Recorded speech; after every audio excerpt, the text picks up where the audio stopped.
have to understand that I met Michael during his lowest point in his life. I met him in his hour. I met him when he was, facing charges that could have meant that he died in prison.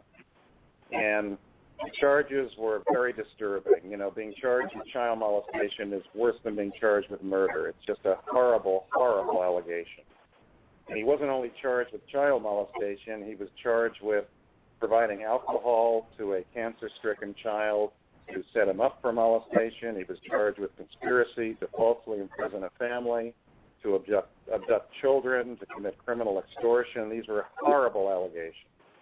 So I met Michael at his darkest hour, and Michael was very suspicious of many people who had crossed his path. He felt people were after his catalog. He felt the media wanted to make a fortune on watching him be destroyed and carted off to prison.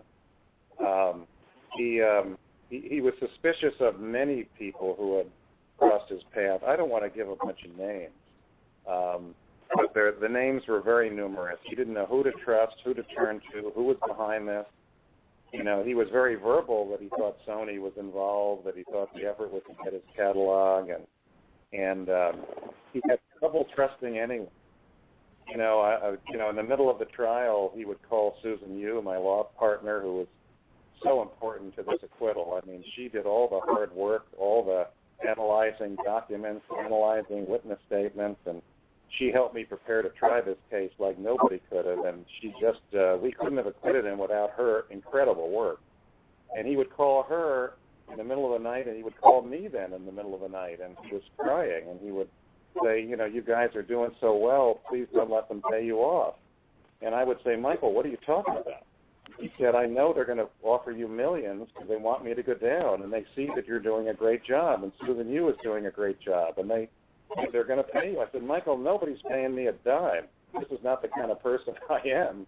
And I got the feeling he was so used to people betraying him. He was so used to, hoping that someone was his friend, and then suddenly they have their hand out, or they're trying to get a project out of him, or they're trying to get money from him. And, loneliness, unfortunately, was a major issue with Michael, because with all that fame and talent and fortune came all the profiteers and the people who were governed by greed and selfishness. And as I've said before, Chris Tucker and Macaulay Culkin